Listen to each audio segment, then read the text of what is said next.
Hello, this is Mark TV Bawalan at tuturuan ko po kayo kung paano po mag-set ng appointment para makapag-biometric po dito sa bansang Kuwait.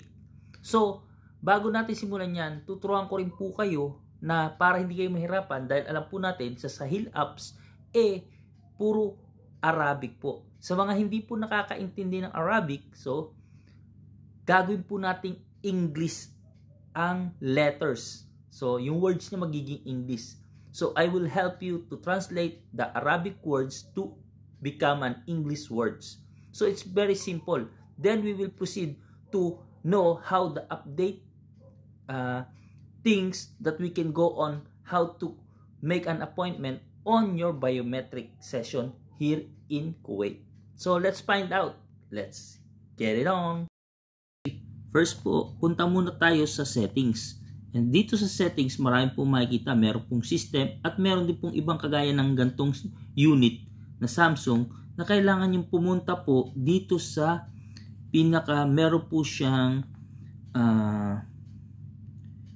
accounts which is language and keyboard. Sa general management po pagka sa Samsung. So dito po sa general management, makikita nyo po yung language. Sa iba naman po sa system which is pipindutin nyo po yan at kung wala pa po kayong English India, mag-a-add language po kayo. At hahanapin nyo po dyan yung sa Indian or American. Dito sa English, pag pinili nyo po yung English, meron pong India or something which is English Philippines.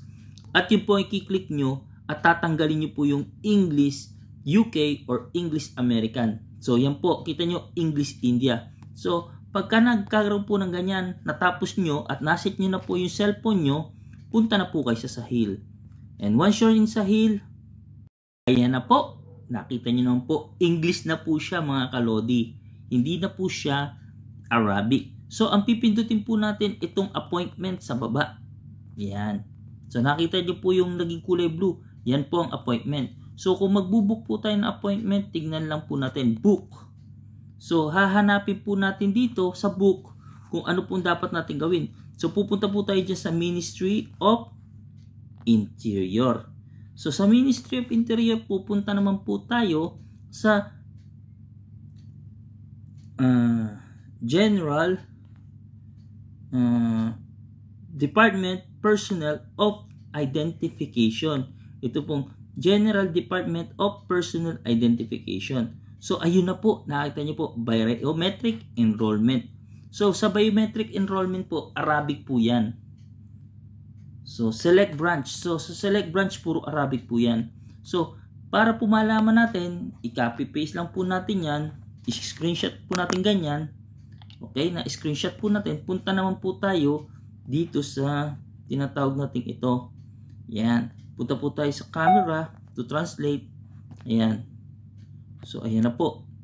Makikita niyo po dito kung saan lugar po kayo gustong pumunta dito sa bansang Kuwait.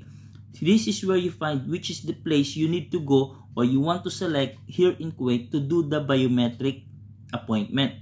So, we have 360 Mall, we have Al-Quoth, Capital Mall, we have some different places like Hawali, Sabah Al Salem, Parwania, and Jara, and other more. So, yan po, pipili lang po kayo dyan and pwede nyo na po siyang ma-schedule ang inyong biometric. So, yun po, napakadali lang po, di ba?